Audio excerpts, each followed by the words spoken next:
Hi guys, welcome to episode 16 of The Girls Who Cried Wolf. I'm Summer. I'm Laura. We are the girls. We are the Said girls. Hope you've all had a lovely week. We had a brief intermission because we were both on Reading week, where we did much reading. I did. Did you read? I did. Thank you very much. What did you read?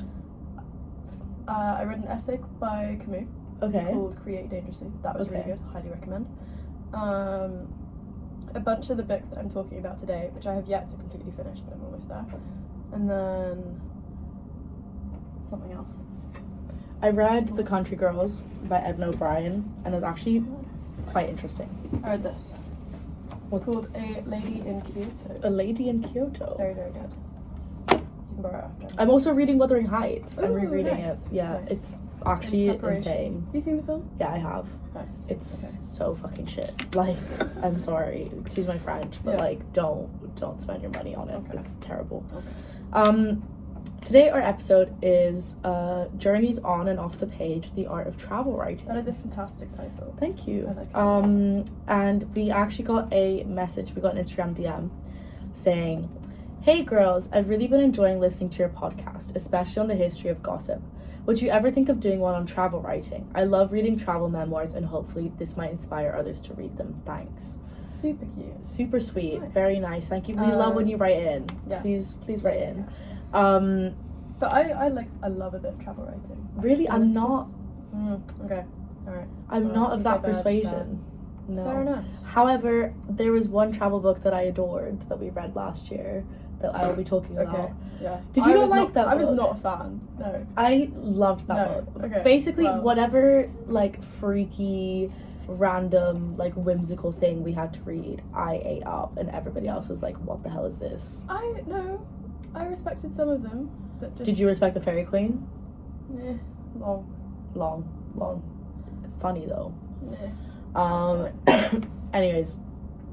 Yeah. So, Summer's going to read the opening passage from The Great Railway Bazaar, which is a 1975 book by Paul Theroux, which is a classic travelogue detailing a 4-month 1973 train journey from London to Tokyo and back. It's pretty cool. Very cool. Okay, so then Asia was out of the window, and I was carried through it on these eastbound expresses, marvelling as much at the bazaar within the train as the ones we whistled past. Anything is possible on a train: a great meal, a binge, a visit from card players, an intrigue, a good night's sleep, and strangers' monologues framed like Russian short stories. I like that. I really liked it. I thought it was Yeah. really cool. I really like Then Asia Was Out the Window. Yeah. Like, I really like that Yeah. phrase. Double meaning. Yeah, Yeah. exactly. And I just think it kind of presents what we're going to be talking about. Yeah. So what we're going to talk about is, I'll just give you a quick overview. Yeah. What travel writing is, the origins of travel writing and how it's developed over time. We're going to have a close analysis of Mandeville's travels, then having a look at modern voices, a close analysis of Henry James's Italian Hours, and finally we're going to be talking about the ethics of travel writing before we Lovely conclude stuff. with some closing questions. Fantastic. So yes, would you like to talk to us about travel writing, Summer? So, what is travel writing? It is a genre of non-fiction literature that documents personal journeys, describing places, cultures, and experiences to inform and entertain readers. It's usually written in the first person, and it blends vivid description with narrative storytelling, and it can range from anything like a travelogue or a memoir to kind of more journalistic style articles in like magazines, blogs, and books, which I think is a lot more common nowadays. Yeah, definitely. Definitely. And then in terms of some of the key aspects, you can look at what its focus is. It very much looks to explore a location's culture, people, and atmosphere, often through the eyes of an observer.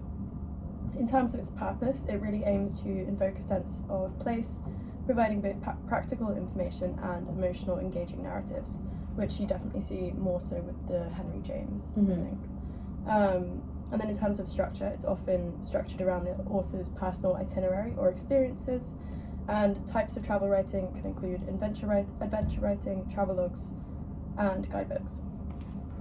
Yeah. You read travelogues twice. I know I did. Almost, yeah, okay. Anyway. Point it out, Summer, point it out.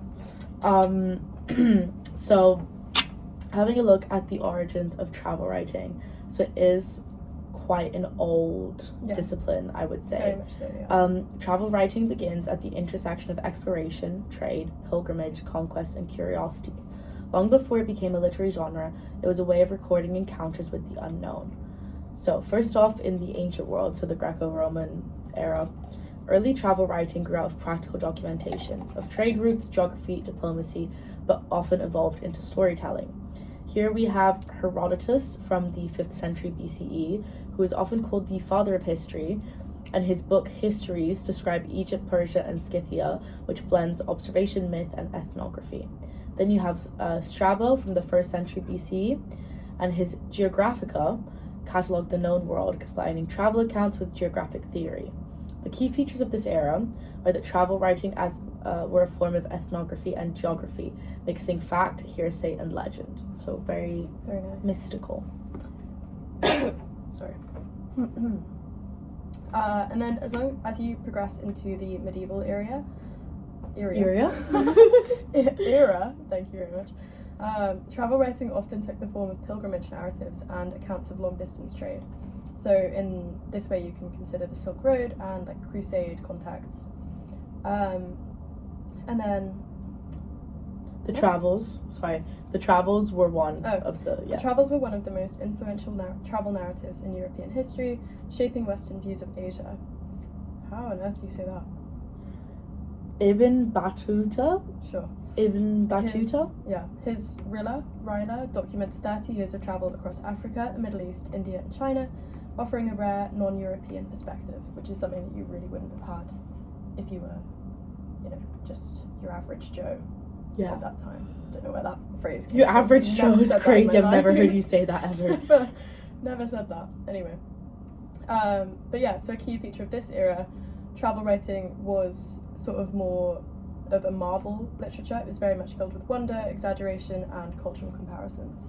Yeah, and of this era is the travels of Sir John Mandeville. Mandeville's Travels. I think the title's a bit like, it's either like the Travels of Sir John Mandeville or Mandeville's Travels or like Mandeville's Book of Travels, or like it's point is up in Mandeville there. was traveling. Mandeville was traveling. Yeah. This was written in the mid 14th century, and it's a medieval travel narrative that claims to recount the journey of an English knight across the Holy Land, Asia, and parts of Africa. It actually starts in St. Albans, which is not far from here, and I don't know much about it except that Mandeville's from there. Though presented as a first-person eyewitness account, the book is largely a compilation of earlier sources, legends, and imaginative geography. Very nice. So the structure of it, it's the journey. The narrator, Sir John Mandeville, I put that in quotation marks because we don't know who was writing it. We don't really know much about it, but he begins with a pilgrimage to Jerusalem, and he offers very detailed descriptions of sacred Christian sites. So, for example, the Church of the Holy Sepulchre, Bethlehem, and Mount Sinai, relics and miracles, and guidance for pilgrims traveling to the Holy Land. From there, the narrative expands eastwards through Egypt and Middle East, India, Central Asia, and China or Cathay. And the journey becomes progressively more fantastical the farther away it moves from Europe. The second half of the book is famous for being known as the marvels and wonders. So there are descriptions of a race of people with dog heads called the Cynocephali, one-footed people who use their foot as an umbrella. I wish I was making this up. This is so forgotten. Did you read this?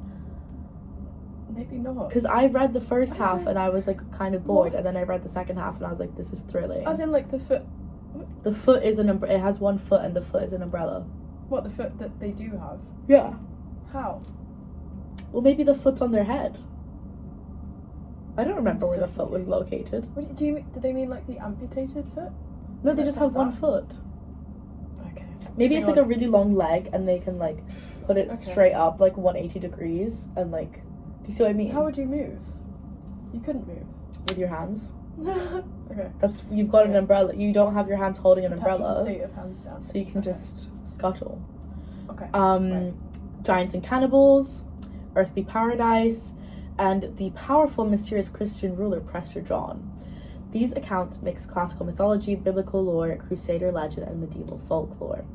There are, however, as mentioned, a lot of religious and political themes. So the book serves several purposes.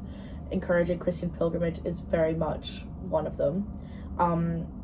Reinforcing the sacred importance of Jerusalem, suggesting the possibility of Christian alliances in the East, like with Prester John, and framing non-Christian peoples within a medieval Christian worldview. It reflects the mindset of late medieval Europe, which is to be curious about the wider world, but interpreting it through religious belief and inherited myth. I just want to pause my points to give you an example of how it sounds. It behooves a man who wants to see wonder sometimes to go out of his way. I was drinking coffee when you said that. Another one I like is, of paradise I cannot speak properly, for I have not been there, and that I regret. Why did you say behooves? Behooves, So because it's such a funny word. I'm not going to read this in the Middle English, I'm going to read this in the modern English translation. Okay. This river cometh, running from terrestrial paradise between the deserts of Ind, and after it smitteth into the land, and runneth long time, through many great countries under earth, and after it goeth out under an high hill, that men call Altho, that is between Ind and Ethiopia, the distance of 5 months' journeys from the entry of Ethiopia, and after it environeth all Ethiopia and Mauritania, and goeth all along from the land of Egypt unto the city of Alexandria, to the end of Egypt, and there it falleth into the sea. This is one river, by the way. Love that. This is a description of one river. Love Like, this that. is why I think this is so funny, because it's like, what do you mean? Like, the distance of 5 months. Like, that's so funny to me. Yeah. Sorry. Yes. Let me get back Okay. to the style. Let me get back to the style and significance. So it's written in Anglo-Norman French, and it was later translated into many languages. And it blends travel guide, devotional text, geography, and fantasy. It's one of the most widely read books in medieval Europe, and despite its inaccuracies, it shaped European ideas about Asia for centuries and influenced explorers like Christopher Columbus, who was known to have read Mandeville's travels before he completed his own travel logs. One of the most widely read books. There were like 3. Yeah, There but weren't many books to choose from. yeah, there also weren't many people who could read, but there we Yeah. go. But Okay, Mandeville so- was one of them. So in conclusion, about 5 people read this book. Well, I actually, I'm like, not I backed bad. this book. I thought it was I- jokes. Like, It's okay. no, I thought it was really jokes. Right. But Sorry. no, it's fine. Okay, last point. So the big picture Speak your truth. of all this, thank you, I shall. Mandeville's Travels is a less factual record and more of a mirror of medieval imagination. It reveals how Europeans conceptualized distant lands, how travel writing blurred fact and fiction, and how wonder and belief shaped geographic knowledge. It stands at a crossroad between medieval pilgrimage narrative and early modern exploration literature, which Summer is going to tell us about now. Fabulous. Also, I think that ties in really well with like more modern conceptions of like Orientalism and Mhm. things. Throwing it back to lit theories last year. Ooh, ooh. Edward Said, love that man. Oh, I think is mentioned somewhere in the notes. Oh, cool. Okay, so if we want to go back to the origins, if we look at the early modern period and colonial expansion, from the 15th to the 17th centuries, European exploration dramatically expanded travel writing. So, as you were saying, Christopher Columbus, his letters and journals described a new world for European audiences, and a man called James Cook published... A man? What? James Cook? Do you not know who that is? No. He discovered like a bunch of islands. Which islands? The Cook Islands. Discovered. Wasn't he the one who like... Isn't there a thing called Cook, like a cruise line? Maybe. Okay. Sorry. No, I remember learning about this man. Was he a man? Was I wrong? No. Okay, Okay. right. Captain James Cook was a British Royal Navy officer who led 3 voyages of exploration to... Oh, he mapped the coast of Australia. Okay. Cool. Good for him. So yeah. Nice. Sorry. No, I knew that there was something. Okay. So Sorry. this like random guy called James Cook, he published voyage accounts that helped He did shape... 3 voyages. Yeah, 3 random. voyages. So yeah, he published voyage accounts that helped shape Enlightenment ideas about science and empire. And a very key feature of this era was that travel writing became very much tied to colonialism, mapping, and scientific observation. And it often framed non-European cultures through very imperial perspectives, which Which is not shocking. not great. Then moving on to the 18th and 19th century, with the rise of print culture and tourism, travel writing became more personal and literary. So the Innocents Abroad is a satirical, humorous, and reflective book. It's a shift towards travel and entertainment. And Alexander von Humboldt blended scientific observation with lyrical description. The key feature of this era is that travel writing became less about mapping unknown lands and more about self-discovery and aesthetic experience. Real. In conclusion, across its origins, travel writing has consistently involved encounter with the other, comparison between cultures, blending fact and storytelling, the traveler as narrator and interpreter, and power dynamics, who observes whom, which Very we'll nice. later be discussing Yeah. further. So if we want to look at some modern voices or kind of like author spotlights and examples of travel writing in our era-ish, you can look at Bruce Chatwin's In Patagonia of 1977, Paul Theroux's The Great Railway Bazaar of 1975, Elizabeth Gilbert's Eat, Pray, Love in 2006, Pico Iyer, he wrote The Art of Stillness, Adventures in Going Nowhere in 2014.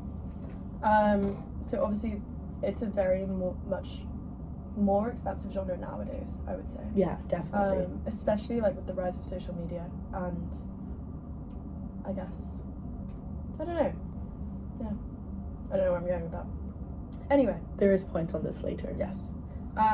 So then if we want to think about Henry James, he wrote Italian Hours in 1909. And this was a collection of essays, lo and behold, set in Italy. Big up. Yeah. Just had to say that. And this wasn't necessarily a guidebook or a conventional travel diary like everything that had been previously done. So yeah, as I mentioned, it was composed of essays written over several decades. And this is kind of Henry James at his most reflective and aesthetically self-conscious. And what makes it kind of especially important for thinking about travel writing as a genre is that James is not just interested in movement through space. He's much more interested in what sustained looking at said spaces kind of does to the mind. And the book is very much less about where to go in Italy and more about how to see it, which I think is really interesting, and it's written incredibly and I really like it. And Italian Hours very much shifts travel writing away from itinerary, much more towards interiority, turning the genre into a meditation on perception itself. Which is good. Yeah. And also, there is like no information on this book online. I found this in like a charity shop in my hometown for like £3, because it looked good. And is it? Yeah, I like it. I thought you were reading this for class. No, I have to read The Turn of the Screw in a couple of weeks. Oh. But this is just pleasure. Got it. I was on the beach in Spain last week reading my little Book about Italy. Yeah, So it's a great European. time. I So know. multicultural. Felt very, yeah, it's a great time. So yeah, in the 19th century especially, travel writing was often more informational or moralizing or comic. So writers like Mark Twain in The Innocents Abroad approached Europe with a lot more irony and skepticism and a very distinctly American sense of cultural comparison. Mm-hmm. The emphasis was frequently on social commentary, anecdote, and the contrast between the old world and the new. James, by contrast, slows everything down. He lingers, he revisits, he rewrites. His version of Italy is not a sequence of destinations, but an accumulation of impressions. Rather than explaining Italy to the reader, he stages his own encounter with it, and the authority of the text does not at all come from factual mastery, but from cultivated sensitivity. Which, yeah, it's good. And I think one of the most striking features of this work is the way that Italy, even in like an essay collection, becomes an aesthetic laboratory. And I've got quite a good quote for that. Do you want to read that? Right? Yes. Yeah. Nature has been kind to it, and sunshine and leisure and conversation and beautiful views from the greater part of its sustenance. It takes a great deal to make a successful American, but to make a happy Venetian takes only a handful of quick sensibility. The Italian people have at once the good and the evil fortune to be conscious of few wants, so that a civilization of a society is measured by the number of its needs, as seems to be the common opinion today. It is to be feared that the children of the lagoon would make but a poor figure in a set of comparative tables. Not their misery, doubtless, but the way they elude their misery is what pleases the sentimental tourist, who is gratified by the sight of a beautiful race that lives by the aid of its imagination. That is a lovely quote. Isn't it? So nice. So yeah, that's in one of the essays on Venice that he writes. And he's essentially like making a bit of a commentary about the people and how he perceives their way of life, which, whether or not it's completely accurate, that is something that you should conclude yourself. Yeah. But it's not necessarily like, whoa, look at this mountain. It's like, look at the way of life and how people are living and culture, more than just being like an objective observer. And I think you see this in the way that the chapters are titled. A lot of them are called things like A Roman Holiday, or The After Season in Rome, or The Autumn in Florence.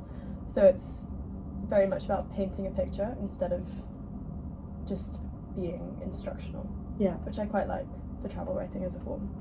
And so yeah, cities like Venice, Florence, Rome, they're not treated as backdrops, but as living presences with distinct psychological textures. So Venice, for instance, is rendered as a place of shimmering surfaces and impending decay, a city where water blurs solidity and history feels a little bit suspended. Florence, comparatively, becomes a site of Renaissance density, saturated with artistic memory. Rome embodies layers of civilization stacked upon one another, producing a sense of temporal vertigo. And in every case, James is less concerned with monuments than with atmosphere. The truth of these places emerges through tone, rhythm, and sustained visual attention, rather than through catalogue of sights. Yeah, it's good. I like it. There's just so much talking. Sorry. This is a podcast. I know. I haven't spoken. I've been in Spain for a week. I've said like all of like 3 words. Well, I've been by myself. you can I say haven't many now. It's my voice is tired. Okay. Anyway, so art is very central to his process. James repeatedly engages with figures like I don't know how you say that. I've only read it. Titian? Titian. Okay. Yeah, sure. And then Tintoretto and Raphael. Tintoretto is such a fun name. Isn't it? I love that name. Yeah. I feel like I'd be a more whimsical person if my name was Tintoretto. But Yeah. there we go. He does not offer like a systematic art history. He instead describes the experience of encountering these works in situ. So think like in dim churches and echoing galleries under particular qualities of light. And the artwork to him is inseparable from its environment. And travel writing here becomes a form of aesthetic phenomenology. So how does a painting feel when you stand before it in Venice rather than just seeing it reproduced in a book? How does the surrounding architecture shape perception? So James really kind of works to transform the travel essay into a study of how art, place, and consciousness interact. And then time is another very crucial dimension. So Italy in Italian Hours is very much saturated with history, but not in a purely scholarly sense. James is fascinated by ruin, by the melancholy of faded grandeur, by what he often suggests is a kind of beautiful lateness. Especially in Venice, there is a pervasive sense that the city is living in the afterglow of its own magnificence. The preoccupation resonates with the broader fin de sec mood of cultural exhaustion and transition. Travel writing becomes a way of confronting historical depth, of feeling oneself small against centuries. And James's prose stretches and coils as if mimicking the layered accumulation of the time he sort of perceives around him. To that end, I have another pretty good quote that I quite like, and this is him documenting an experience he had in an Italian graveyard. Do you want to read that? Should I read that? Yeah. I recently spent an afternoon hour at the little Protestant cemetery close to St. Paul's Gate, where the ancient and the modern world are insidiously contrasted. They make between them one of the solemn places of Rome, although indeed when funeral things are so interfused, it seems ungrateful to call them sad. Here is a mixture of tears and smiles, of stones and flowers, of morning cypresses and radiant sky, which gives us the impression of our looking back at death from the brighter side of the grave. The cemetery nestles in an angle of the city wall, and the older graves are sheltered by a mass of ancient brickwork, though whose narrow loopholes you peep at the wide purple of the Campagna. Shelley's grave is here, buried in roses, a happy grave every way, for the very type and figure of the poet. Nothing could be more impenetrably tranquil than this little corner in the bend of the protecting rampart, where a cluster of modern ashes is held tenderly in the rugged hand of the past. That's lovely. Such a good quote. Like, looking back at death from the brighter side of the grave. Yeah. That's like artistry. I'm obsessed with that quote. Anyway, but yeah, so it's all about time and history and aesthetic kind of coexistences. But I also think it's quite important to see it within the tradition of the American abroad. So consider earlier writers like Nathaniel Hawthorne, who often dramatized the moral and psychological impact of Europe on American innocence, while later figures like Edith Wharton explored more transatlantic contrasts in terms of social codes and class structures. James stands a little bit apart in this sense, I think. So he's neither shocked nor defensive. He doesn't treat Italy as an exotic spectacle. He instead writes as someone who feels intellectually and aesthetically at home in Europe, even while remaining distinctly American. Italy very much becomes a space in which the cultivated self can refine its sensibility, and the travel narrative in this way thus doubles as a narrative of self-fashioning. And I think another key element that you don't see in a lot of other travel writing necessarily, especially nowadays, is its subjectivity.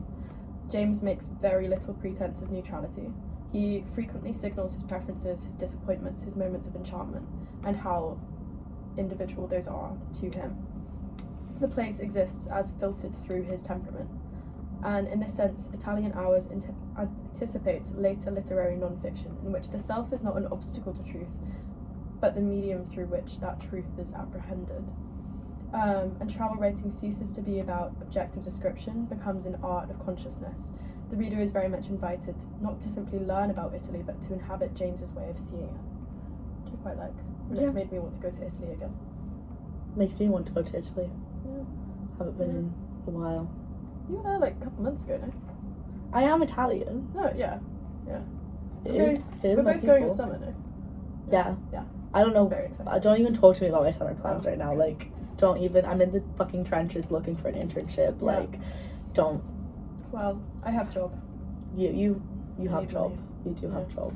Um, I would like job. So, sort But of. then I to- can't be the one unemployed. You know, I called like 4 people this morning, Aw. being like, "Let's go to the park," Yeah. and like multiple people had to be like, "Girl, we got class," and I was like, I "Well, have a my lecture class at got 5. cancelled today. You have a lecture? Oh yeah. I'm not going. No, she is. No, I'm not. She I'm is. meeting Freya at 6. Like, she's going. Yeah. Yeah. Just in case anyone's It's on listening Percy to Shelley. Ugh. us right now. It's on Percy Shelley. Yeah. You know, I only like one of his poems. I've had to read 35 pages of them. I did romantics for A level, Yeah. and I've read What's Like- the poem that you like? The Cold Earth Slept Below. Okay. I'm reading the. Have you read it? No, I'm reading Oh the my God, it's Leon and amazing. Cynthia extracts. Read The Cold Earth Slept Below. It's absolutely Okay. fabulous. It's Okay. like, it's my favorite because it's not like anything like a Percy Okay. Shelley poem. Okay. That's why I Yeah. love it so much. Yeah, in this This reading makes that I sense. had to do, there was just like a massive preface, and he was like, "So I'm not like other poets because like blah blah blah blah blah." It was just like, dude. This one's about how his first wife killed herself, Oh. like in a lake because he drove her crazy, and it kind of looks like the Malay like Ophelia. That's the Okay. vibes I get from it. Interesting. But it's just really dark. Okay. Good. Anyways, let's talk about the Anyway. ethics of travel Oh, writing. I do have a tiny bit more. Oh, sorry. No. No, You're fine. sorry. I thought you were done. Yeah, just like this little bit. Yeah, go ahead. So kind of just to sum up the whole like Henry James segment of this episode, he very much subtly distinguishes between the cultivated observer and the hurried tourist. He laments modernization, overcrowding, and the flattening effects of mass visitation. And a lot of the book is centered on how much he hates tourists, despite the fact that he is one. So do with that what you He's will. not a tourist, he's a traveler. It's Okay. not the same. Alright, well, It's not the it's a same. little bit hypocritical, but I speak I think- as if I were a man. I think Italian Hours is very much like a love letter to Italy. Like, it's beautifully written. And I think his adoration very much comes through. I really But want to read he's this. a tourist, and he does deny it. Which, He's a traveler. but long before contemporary debates about over-tourism, he worries about the loss of aura. That's taken on a new meaning. Like this year. Anyway. Yeah, he's aura farming, whatever. About... Now I'm gonna have to explain to my mother what aura farming means because she's gonna listen to this and be like, "What is that? What is that?" Anyway, so So he worries about the loss of aura, about what happens when aesthetic experience let me cook Sorry. becomes commodified. What floor are we on? Huh? What floor are we on? 7. And this tension sharpens the stakes of the genre itself. Is travel writing merely a supplement to tourism, or can it resist it and critique it? In Italian Hours, James models a slower, more attentive mode of travel, one that values depth over courage and perception over consumption. So taken together, these elements suggest that Italian Hours represents a turning point in travel writing, and it demonstrates that the genre can operate at the level of high art, that it can engage with philosophy, aesthetics, and psychology without abandoning the concrete experience of place. Rather than offering readers a map of Italy, James offers them a map of attention. Travel becomes less a matter of distance covered and more a matter of depth achieved. So, in conclusion, read Italian Hours. It's long, but it's great. So, I really want to read it now. Yeah. You've sold me Yay! Okay. on it. Fun.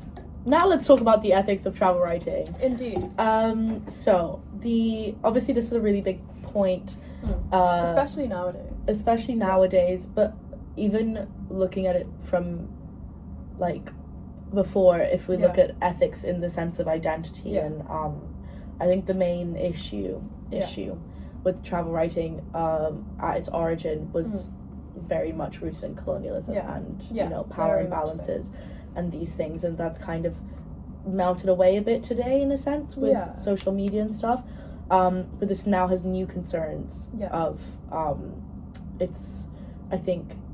there's still very much an identity based situation going on that we're going to explore. I agree. So the ethics of travel writing center on one core issue: how to represent people and places responsibly when you are an outsider. Because travel writing is built on observation and interpretation, it always involves power. Who gets to describe whom and for what audience? So looking at the outsider gaze, representation of the outsider gaze, travel writers often interpret cultures for readers back home. This raises questions. Are people being portrayed as complex individuals or reduced to stereotypes? Is the writer translating a culture or reshaping it to fit a familiar narrative? Who benefits from the story?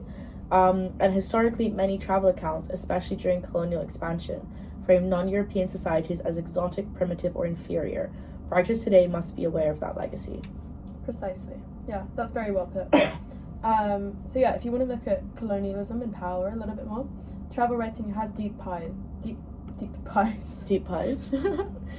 ties to empire. Accounts by explorers and missionaries often justified colonial expansion in their travel writing. And critics like Edward Said, very nice, in Orientalism, argues that Western writing about the East frequently constructed it as mysterious, backward, or decadent, reinforcing power imbalances. So nowadays, when you consider something as Oriental, or which is lesser said nowadays, or you consider the Orient, that's only a conception that you can have from being outside of it. It's like when you say you see a restaurant and it's you say let's go for Chinese food. If you're in China, you're not going to say that. You just say let's go for food. But I think this is true. It's interesting how sometimes a conception can only exist when you're not part of it. And I think that's very central to travel writing, and it wouldn't be the genre that it is without that, but it is important to consider the fact that you don't have a full comprehensive perspective on what you're seeing or describing. Anyway, an ethical question to ask is, can travel writing avoid reproducing colonial perspectives? I don't know, can it? Depends who, but also no, because one can be colonized and have the colonized mentality. Exactly. So, I say as an Irish person. This is a thing that's been really annoying me recently, is how colonized the minds of the Irish are. That people refuse to learn Gaeilge because they're like, it's useless. I'm like, what, like Irish people? They won't speak Gaelic.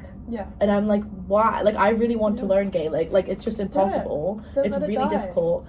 But I'm trying to see where I could learn it. Alive. And some people that I've spoken to about this not naming names but they know who they are, or like it's so pointless, like who cares, we speak English. We're not English. So, yeah. We're not English. Yeah. We have our own language. Yeah. Weird that you're in a country and you can't even go and order in your own language at like a McDonald's because no one speaks it. Kind of weird, kind of crazy. Anyways, sorry. Cool. Rant over. That was really that came from the depths of my heart. Yeah. Are you okay? Yeah. Cough. Good. Talking about voice. Yes. Voice and authority. Okay. You go? Shall I go? Yeah, I was gonna go. Right. Travel writers often speak about people rather than with them. Who's given dialogue, who is summarized, and our local voice is centered or sidelined. Modern writers like Pico Iyer emphasize humility and self-awareness, acknowledging the limits of their perspective rather than claiming authority. And then, if you want to look at exoticism and othering, there is a very long tradition of emphasizing difference for dramatic effect. So consider descriptions of strange foods, unusual customs, dramatic poverty, spiritual mystique.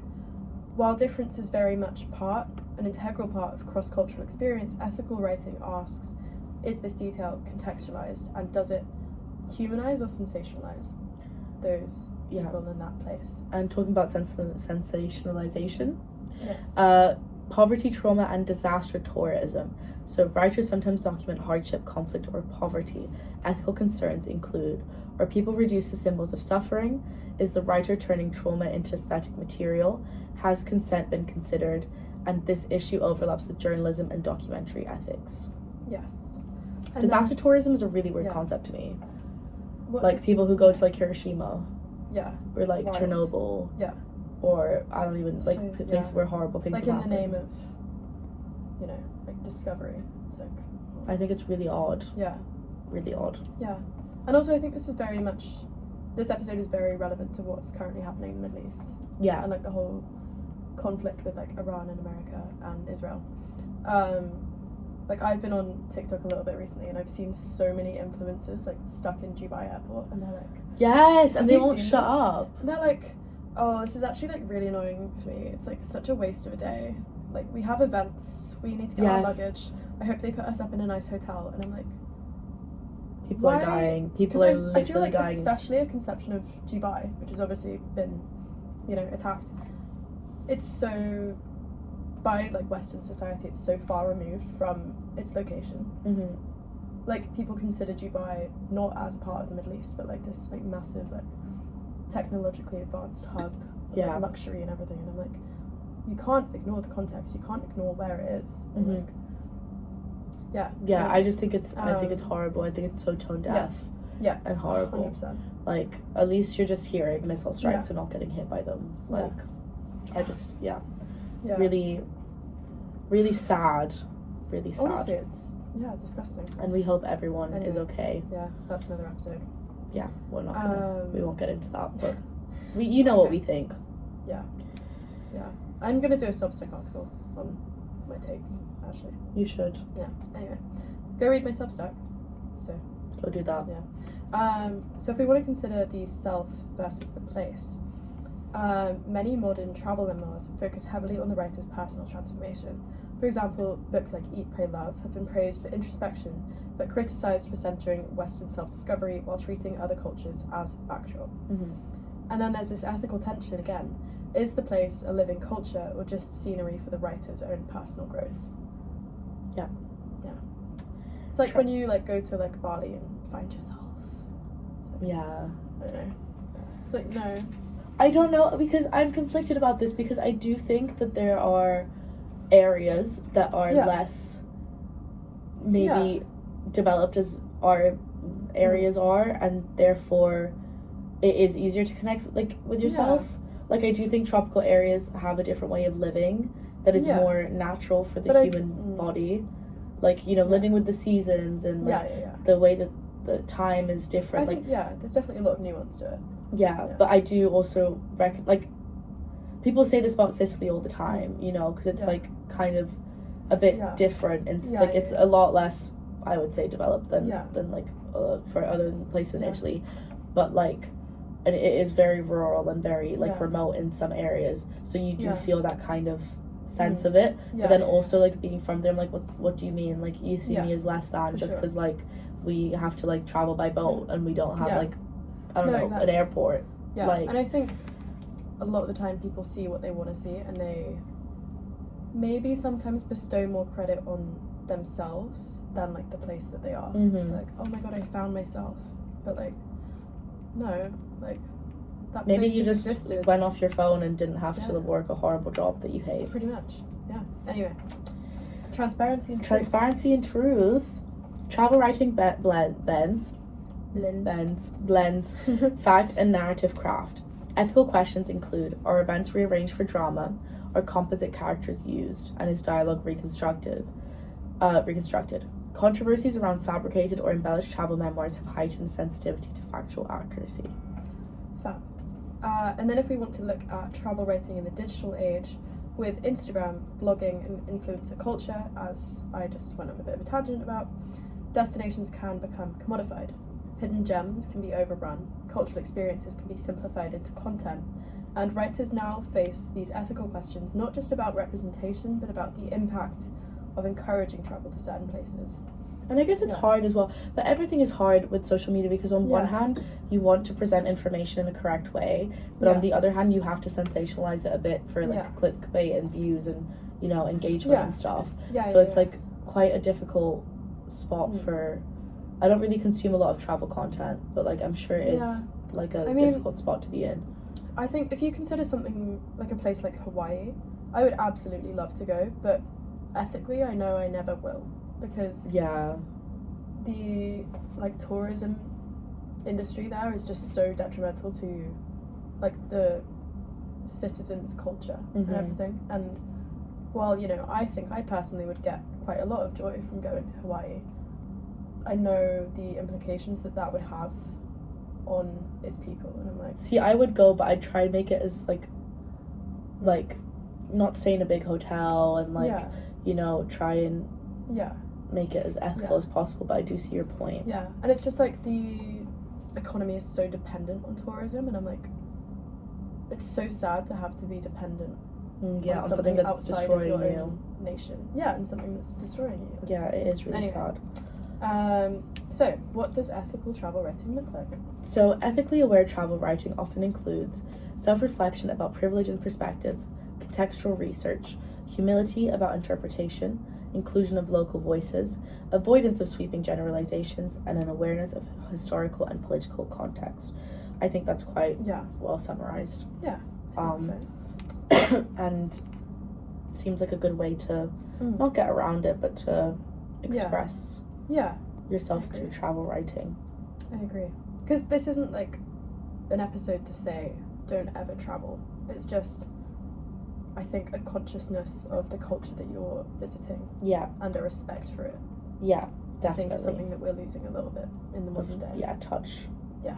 On. Anyway, so we've got some discussion questions, food for thought, some Yeah. little closers. So if you I think it's very important to consider the journey as narrative structure, Mhm. whether you're writing about it or not. Like, you've got a journey from departure to encounter to transformation to return, which I think we all get a little bit when we're on holiday. Yeah, Like, I think so. Definitely. You know. And then the role of the traveler is narrator, observer, outsider, participant. Like, how is that shaped, and how does Yeah. that shape the narrative then? Yeah, for sure. And the tensions between fact and storytelling, I think, are very key. Like, to what extent can you use your artistic license Mhm. to represent a place? Because Yeah. if you're trying to be non-fictional, you've got to have a pretty high degree of accuracy. Yeah. But then if it's something you're constructing to a certain end or for a certain purpose, how far can you kind of adapt it? Also, things will always be subjective. Like, yeah, it's no, not exactly. a Yeah. bad thing. Like, it could be a fact to you. Yeah. And it's not Yeah. to someone else, you know? Yeah. It's just about, like, making sure that, Mm.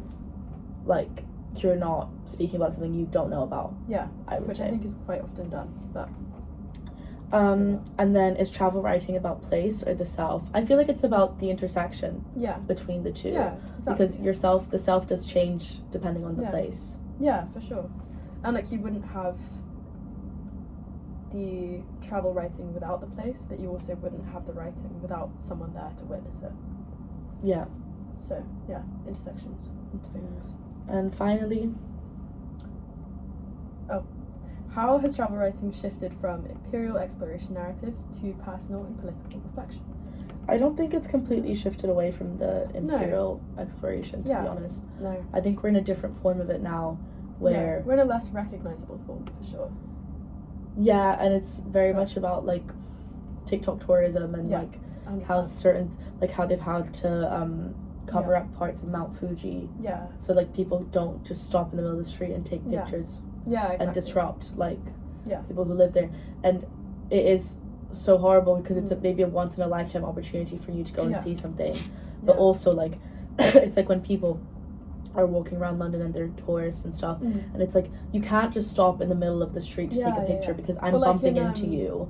Or like in Notting Hill, where Yeah. people stand in people's like walk-ups Yeah. and take pictures and like pretend they live there. I'm like, Yeah, like, someone I lives think here. I love What taking are you pictures of them doing? houses, but like I'm Yeah. not gonna be like like, you can't stand on someone's doorstep and have a photo shoot. yeah, I think that's crazy. Yeah. Anyway, Anyways, whatever. that's our thoughts. Those are our thoughts. I Very think this is a passionate really episode. interesting episode because I I like don't that. really think about travel writing much, but I'd kind Yeah. of, I would like to read some, Yeah. perhaps. Mm.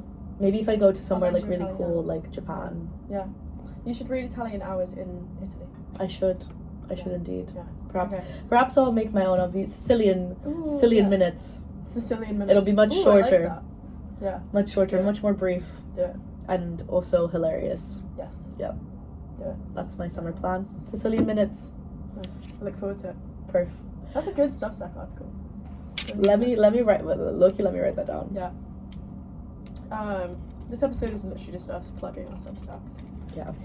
Anyway, You can find those on our Instagrams. Yeah. If you would like. on our um, personal Instagrams. Yeah, we'll post them on the podcast as Yay. well. Fun. But yeah, as usual, thank you so much everybody for listening. We really, really appreciate you. If you would like to send us an email, it's girlswhocriedwolf@gmail.com. If you would like to text us, leave us a comment, it's Girls Who Cried Wolf Pod on Instagram. We've also got a YouTube now. It's Girls Who Cried Wolf on YouTube. And anything else I'm missing? Email? Nope. Stream. Did that. No. Then leave us send us a text, tell us what you thought, and if you have any suggestions for what we should do upcoming, and please leave us a review and like us on Apple Podcasts and Spotify. It changes so much for us and it means the world to us. Thank you so much, and we'll see you next week. Bye bye. Thank you very much. Bye bye.